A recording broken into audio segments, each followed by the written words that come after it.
दोस्तों, बहुत समय पहले की बात है। एक व्यक्ति अपने अकेलेपन से परेशान हो चुका था, जिस कारण उसने निर्णय लिया कि वह अपना घर छोड़ देगा और वह एक दिन रास्ते पर निकल पड़ा।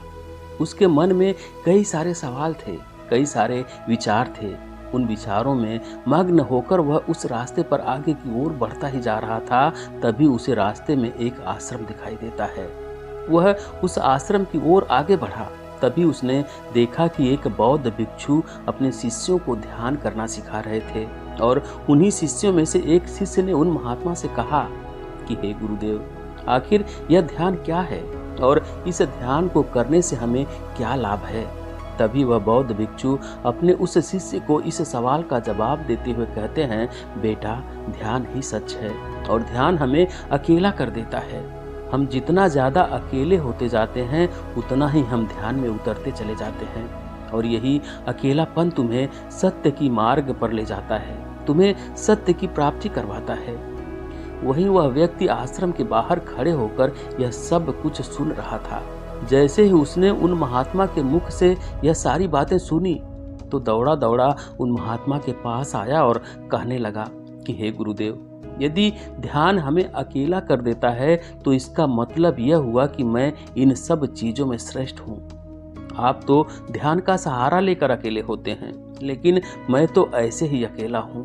मेरा जैसे कोई नहीं है जिसे मैं अपना कह सकूं, जो मेरी परवाह करता हो, जो मेरा ख्याल रखता हो और मैं अपनी राह पर अकेला ही चलता चला जा रहा हूँ। उस व्यक्ति की यह सारी बातें सुनकर महात्मा ने उस व्यक्ति को ध्यान पूर्वक देखा और उसके बाद उससे कहते हैं, भंते, अगर तुम अकेले हो तो तुम्हारे पीछे तुम्हारा पूरा परिवार, तुम्हारा संसार, तुम्हारे मित्र, तुम्हारे शत्रु, तुम्हारे सगे संबंधी, इन सबको लेकर तुम कहाँ जा रहे हो। उन महात्मा के मुख से यह बात सुनकर वह व्यक्ति चौंक उठा और उसने तुरंत ही पीछे मुड़कर देखा तो वहां पर कोई नहीं था।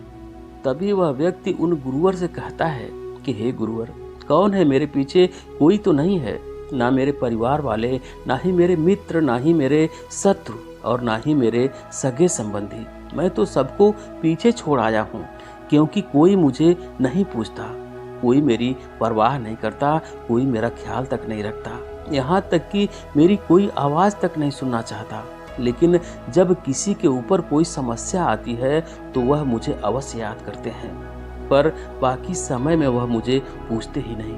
उन्हें यहाँ तक खबर नहीं होती कि मैं किस हाल में हूँ, मैं जिंदा भी हूँ या नहीं। उन सबको इन सब चीज़ों से कोई फर्क नहीं पड़ता।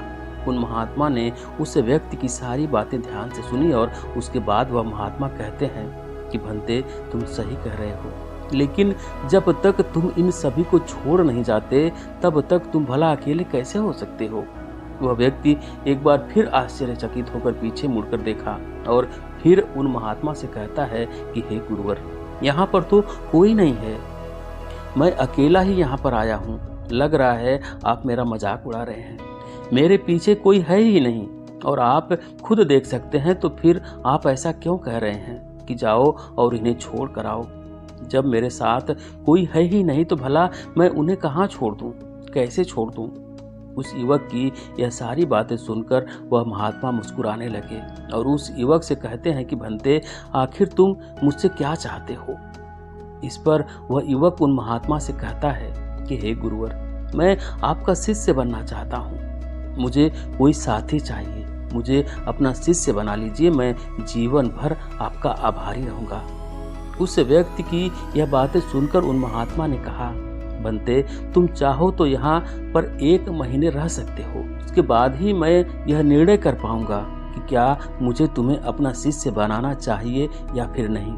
लेकिन मेरी एक बात तुम्हें माननी होगी, तुम्हें इन 30 दिनों के अंदर ध्यान का अभ्यास करना होगा। अगर तुम यह कर सकते हो तो तुम यहाँ पर अगले 1 महीने के लिए रह सकते हो, अन्यथा तुम्हारे लिए यहाँ पर कोई जगह नहीं है। उस व्यक्ति ने काफी सोच विचार कर उन महात्मा से कहा, हे गुरुवर, आप जैसा कहेंगे मैं वैसा ही करूँगा। आप चाहते हैं कि मैं इन 30 दिनों में ध्यान का अभ्यास करूँ। महात्मा ने फिर पूछा, क्या तुम यह करने के लिए तैयार हो। उस व्यक्ति ने उन महात्मा से कहा, हाँ गुरुदेव, मैं तैयार हूँ। व्यक्ति ने महात्मा की बात मान ली और आश्रम में ही रुक गया। अगले दिन सुबह सुबह महात्मा उस व्यक्ति के पास आते हैं और उस व्यक्ति से कहते हैं, भंते तुम किससे बातें कर रहे हो, तुम्हारा ध्यान कहाँ है।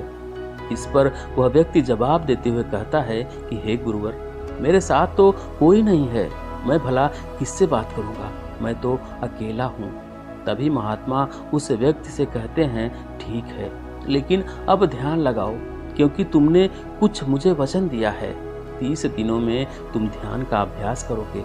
उन गुरुवर के कहने पर वह व्यक्ति ध्यान करने बैठ जाता है, लेकिन पहले दिन उसे ध्यान करने में बहुत तकलीफें आती है, बहुत सारी परेशानियों का सामना करना पड़ता है। यहाँ तक कि वह ढंग से लगातार बैठ भी नहीं पा रहा था।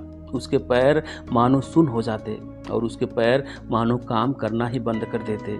यह सारी बातें वह महात्मा देख रहे थे। तभी उन गुरुवर ने उस व्यक्ति से कहा, भंते तुम जितना देर चाहो उतना देर बैठ सकते हो, ऐसा कोई जरूरी नहीं है कि तुम एकाएक लगातार बैठे ही रहो। यदि तुम्हें थोड़ी तकलीफ है तो तुम उठ सकते हो, टहल सकते हो और फिर आकर बैठ सकते हो। इतना कहकर वह महात्मा वहां से चले गए। अगले दिन सुबह सुबह महात्मा फिर उस व्यक्ति के पास आए और उस व्यक्ति से कहने लगे, भंते तुम किससे बातें कर रहे हो, कोई आया है क्या। उन गुरुवर की इस बात का जवाब देते हुए वह व्यक्ति कहता है कि हे गुरुवर, यहाँ पर तो कोई नहीं है, आप खुद देख लीजिए, मैं भला किससे बातें करूँगा। तभी वह महात्मा एक बार फिर उस व्यक्ति से कहते हैं, चलो ध्यान का अभ्यास करो। तभी वह व्यक्ति उन गुरुवर से कहता है, हे गुरुवर, क्या केवल आंखें बंद करके बैठ जाना इसे ही ध्यान कहते हैं। अगर इसे ही ध्यान कहते हैं तो यह तो बड़ा आसान है और इसे तो कोई भी कर सकता है, केवल आंखें बंद करके बैठना ही तो है। इसका जवाब देते हुए महात्मा उस व्यक्ति से कहते हैं, भंते केवल आंखें बंद करके बैठ जाना इसे ध्यान नहीं कहते। ध्यान करने के लिए तुम्हें अपने मन को एकाग्र करना होगा, अपने मन को किसी एक चीज पर लगाना होगा। यह कोई भी चीज हो सकती है, बाहर की कोई आवाज या फिर भीतर से आने वाली एहसासें, इन सांसों के अंदर और बाहर होने की आवाज। तुम ऐसी किसी भी चीज पर ध्यान लगा सकते हो जो लगातार वर्तमान समय में घट रही हो, ताकि तुम्हारा पूरा ध्यान उस चीज पर एकाग्र हो और तुम्हारा ध्यान कहीं भी भटके नहीं, जिस कारण तुम उस पर ध्यान लगा पाओगे। और एक बात और याद रखना, जब तुम इस चीज पर ध्यान लगाओगे तो तुम्हारा ध्यान हटना नहीं चाहिए। इतना कहकर वह महात्मा वहां से चले गए। अगले दिन जब वह सुबह सुबह एक बार फिर उस व्यक्ति से मिलने आए तो उन्होंने एक बार फिर उस व्यक्ति से कहा, भंते आज कौन आया है, किससे बातें कर रहे हो, बड़ी जोर जोर से आवाज आ रही है। तुम यहाँ पर खुद शांति पाने आए हो या फिर दूसरों को अशांत करने के लिए आए हो। वह व्यक्ति उन गुरुवर से कहता है कि हे गुरुवर, पर यहाँ तो कोई नहीं है, भला मैं किससे बातें करूँगा। यहाँ तक कि अभी तक मेरे मुख से एक शब्द तक नहीं निकला है, तो फिर आपको कैसे जोर जोर की आवाजें आ रही है। और जब मैंने एक शब्द भी नहीं बोला तो मैं भला दूसरों के लिए अशांति का कारण कैसे बन सकता हूँ। तभी वह गुरुवर उस व्यक्ति से कहते हैं, ठीक है, चलो ध्यान का अभ्यास करो। तभी वह व्यक्ति उन महात्मा से कहता है कि हे गुरुवर, मेरा एक प्रश्न है, क्या मैं आपसे पूछ सकता हूँ। तभी वह महात्मा उस व्यक्ति से कहते हैं, पूछो, तुम्हें क्या पूछना है। तब वह व्यक्ति उन महात्मा से कहता है कि हे गुरुवर, आप कहते हैं किसी एक चीज पर ध्यान लगाओ जो वर्तमान समय में घट रही हो, उस पर अपना पूरा ध्यान लगा दो। लेकिन जब मैं अपने सांसों पर या फिर किसी ऐसी चीज पर ध्यान लगाने का प्रयास करता हूँ तो नहीं कर पाता, मेरा ध्यान लगातार नहीं लग पाता। मैं पल पल भटकता रहता हूँ, कभी मुझे कुछ याद आने लगता है तो कभी मुझे कुछ और याद आने लगता है। वह पुरानी चीजें, वह पुरानी यादें मेरा पीछा नहीं छोड़ती। कल आपके यहाँ से जाने के बाद मैंने ध्यान करने के लिए बहुत प्रयास किया, लेकिन वह पुरानी यादें बार बार मुझे याद आ रही थी, जिस कारण मैं एक चीज पर ध्यान लगा ही नहीं सका। तो अब मुझे क्या करना चाहिए। उस व्यक्ति की यह सारी बातें सुनकर वह महात्मा मुस्कुराने लगे और वहां से चले गए। उन महात्मा के हंसने की वजह उस व्यक्ति को समझ नहीं आई अगले दिन सुबह सुबह एक बार फिर वह महात्मा उस व्यक्ति के पास पहुंचे और कहा, भंते, यह तुम क्या कर रहे हो? इतना आलस, चारों ओर आलस ही आलस फैला हुआ है। अपने पास से आलस को भगाओ, अन्यथा यह तुम पर हावी हो जाएगा और फिर हमेशा इसके अधीन बनकर रहोगे। तभी वह व्यक्ति उन महात्मा से कहता है, हे गुरुवर, आप तो रोज एक ही बातें कहते हैं कि यहाँ पर कोई है, लेकिन मुझे तो कोई नजर नहीं आता। आप ही बताइए यहाँ पर कौन है? वह महात्मा उस व्यक्ति से कहते हैं, ठीक है, चलो अभ्यास के लिए चलते हैं। तभी वह व्यक्ति उन महात्मा से कहता है कि हे गुरुवर, मेरा एक प्रश्न है, आपकी आज्ञा हो तो मैं आपसे पूछ सकता हूँ? महात्मा उस व्यक्ति से कहते हैं, हाँ पूछो, क्या प्रश्न है तुम्हारा? तभी वह व्यक्ति उन महात्मा से कहता है कि हे गुरुवर, आपकी कृपा से अब मैं पहले से बेहतर तरीके से ध्यान कर पा रहा हूँ, लेकिन अभी भी मुझे एक समस्या आ रही है, और वह यह है कि जब भी मैं अपने सांसों पर ध्यान देता हूँ तो मेरा मन एकाग्र तो होता है और मैं पहले से ज़्यादा अच्छे तरीके से ध्यान भी लगा पाता हूँ, लेकिन ध्यान लगाते लगाते मुझे नींद आने लगती है और मैं सो जाता हूँ। फिर उसके बाद ध्यान नहीं हो पाता, उसके बाद बस केवल मुझे नींद ही नींद आती है और मैं फिर अपने आप को ध्यान करने की तरफ मोड़ नहीं पाता। उस व्यक्ति की यह बात सुनकर वह महात्मा उस व्यक्ति से कहते हैं, यह तो अच्छी बात है। इतना कहकर वह वहाँ से चले जाते हैं।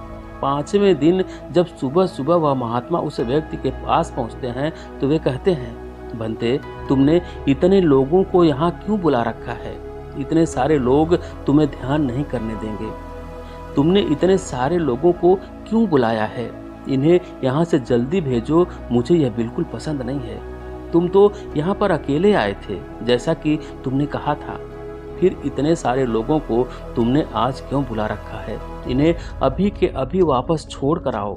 तभी वह व्यक्ति उन महात्मा के बारे में मन ही मन सोचता है कि लगता है गुरुदेव पागल हो चुके हैं। वे जब भी रोज आते हैं तो हमेशा एक ही बात कहते हैं कि यहाँ पर कोई है, लेकिन मुझे तो कोई नजर ही नहीं आता है। उसने बड़ी विनम्रता से उन महात्मा से कहा कि हे गुरुदेव, शायद आपकी आंखें जो देख पा रही है वह मैं नहीं देख पा रहा हूँ। मुझे तो यहाँ पर कोई नजर ही नहीं आता, फिर आपको कैसे यहाँ पर लोग ही लोग नजर आ रहे हैं? तभी वह महात्मा उस व्यक्ति से कहते हैं, अच्छा ठीक है, चलो अब ध्यान का अभ्यास करते हैं। तभी वह व्यक्ति उन महात्मा से कहता है, हे गुरुवर, मुझे ध्यान के वक्त नींद आती है, जैसा कि मैंने आपको बताया था। उस पर तो मैंने नियंत्रण पा लिया, लेकिन अब जब भी मैं ध्यान करने बैठता हूँ, किसी एक चीज पर अपना ध्यान केंद्रित करता हूँ तो मेरे मन में विचारों का सैलाब उठता है, मानो विचारों की बाढ़ से आ गई हो। इतने सारे विचार तो आंख खोल कर भी मैंने कभी नहीं देखे होंगे, जितने की आंख बंद करने के बाद मुझे नजर आते हैं। और उन विचारों में कुछ ऐसे विचार भी मेरे मन में आते हैं जिनके बारे में मैंने आज तक सोचा तक नहीं है। मुझे उनके बारे में कुछ भी नहीं पता। यह सब क्यों हो रहा है गुरुदेव? गुरुदेव ने उस व्यक्ति की यह बात सुनकर उस व्यक्ति से कहते हैं, अच्छा ऐसा हो रहा है। इतना कहकर वह वापस चले गए।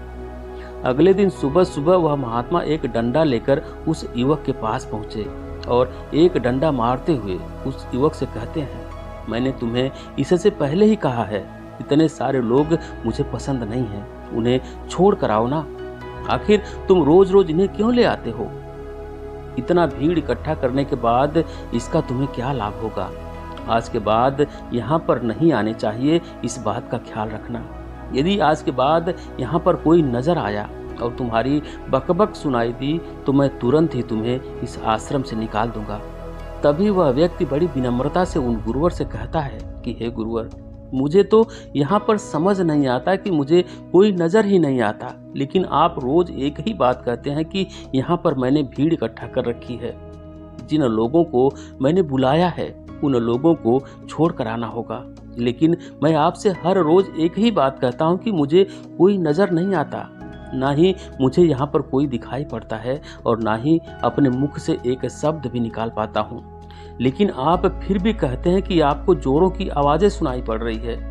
तभी वह महात्मा उस व्यक्ति का जवाब देते हुए कहते हैं, क्या तुम्हारे मित्र, तुम्हारे परिवार वाले, तुम्हारे सगे संबंधी, तुम्हारे शत्रु, तुम्हारी इच्छाएं, तुम्हारी वासनाएं यह सब क्या तुमसे मिलने नहीं आती? वह व्यक्ति उन महात्मा से कहता है, नहीं नहीं गुरुदेव, मुझसे कोई मिलने नहीं आता। मैं तो यहाँ पर अकेला आया था और अभी भी अकेला ही हूँ, मेरा कोई नहीं है। तभी महात्मा क्रोधित होकर उस डंडे से उस व्यक्ति पर एक और प्रहार करते हैं और कहते हैं, अभी बैठो, अभी ध्यान लगाओ, और यदि तुम्हारे ध्यान में कोई भी आता है तो मुझे बताओ। वह व्यक्ति उन महात्मा की बात मान लेता है और तुरंत ही ध्यान करने बैठ जाता है। कुछ देर तक वह काफी शांत रहता है, लेकिन कुछ देर बाद ही वह महात्मा से कहता है, हे गुरुवर, मेरा भाई मुझसे मिलने आया है, साथ में मेरे पिताजी भी हैं। दोनों बहुत दुखी हैं क्योंकि मैंने उन्हें छोड़कर यहाँ जो चला आया हूँ। मेरे भाई की तबीयत ठीक नहीं लग रही है, वह मुझसे बड़ा है और मेरे बड़े भाई की पत्नी अर्थात मेरी भाभी मेरे बड़े भाई के साथ अच्छा व्यवहार नहीं कर रही। और तो और मेरी प्रेमिका भी आई हुई है, वह मुझसे पूछ रही है कि क्या तुम मुझसे शादी करोगे या फिर मैं किसी और से शादी कर लूँ। वह भी बहुत दुखी नजर आ रही है। और इतना ही नहीं, मेरे कुछ मित्र भी मेरे पीछे खड़े हैं जिनसे मैंने कुछ कर्जे लिए थे। आज मुझसे वह अपने कर्जे मांगने आए हैं, मुझे धोखेबाज कर रहे हैं, मुझे अपशब्द कर रहे हैं, और वह अपने साथ मेरे कुछ शत्रुओं को भी लाए हैं। लेकिन मेरे शत्रु मुझे मारना नहीं चाहते। वह तो यह कह रहे हैं कि तू पहले से ही मरा हुआ है, तुझे और क्या मारना। इतना कहकर वह व्यक्ति कुछ देर के लिए शांत हो गया, लेकिन कुछ देर बाद उन महात्मा से कहता है कि हे गुरुवर, अब मेरे पास एक बहुत बड़ा घर है, इसे मैं खरीद लिया हूँ। मैं, मेरे माताजी, मेरे पिताजी, मेरा भाई, मेरी भाभी सभी इसमें मिलजुल कर रह रहे हैं। हम बहुत खुश हैं। मैं अब अपने मित्रों से अत्यधिक अमीर हूँ, मेरे पास बेशुमार दौलत है, और तो और मैंने अपने प्रेमिका से शादी भी कर ली है और इसका जश्न मना रहे हैं। इतना कहकर वह व्यक्ति एक बार फिर शांत हो गया और फिर कुछ देर बाद फिर उन महात्मा से कहता है कि हे गुरुवर, मुझे कोई मारने का प्रयास कर रहा है, लगातार वह मुझ पर प्रहार कर रहा है। मैं उसका चेहरा देखने का प्रयास कर रहा हूँ, लेकिन मुझे उसका चेहरा नजर नहीं आ रहा। इतना कहते कहते वह उन महात्मा से कहता है कि हे गुरुदेव, यह तो आप हैं जो मुझे मार रहे हैं, और यह भी कह रहे हैं कि इतनी भीड़ को लेकर क्यों आए हो और इसे लेकर कहाँ जा रहे हो। मेरे साथ तुम्हें अकेले ही चलना होगा। इतना कहकर वह व्यक्ति ध्यान से उठ गया और उन महात्मा के चरणों में गिर पड़ा और उनसे कहने लगा, हे गुरुदेव, आप सही थे। आप जो हमेशा कहते थे कि इस भीड़ को लेकर मैं कहाँ जा रहा हूँ, आप हमेशा यही कहते हो कि इन सबको छोड़ कर आओ, लेकिन मुझे कोई नजर नहीं आता था। लेकिन आज मैं इन सबको देख लिया, जिन्हें मैं अपने साथ लेकर आया था, जिन्हें मैं अपने साथ लेकर घूम रहा हूँ। हर कोई मेरे साथ ही है, मेरे पास ही है, लेकिन मैं यह सोच रहा था कि आखिर मैं इतना बेचैन क्यों हूँ, मेरी बेचैनी की वजह क्या है। उस व्यक्ति की यह सारी बातें उन महात्मा ने ध्यानपूर्वक सुनी और उसके बाद वह वहाँ से चुपचाप उठकर चले गए।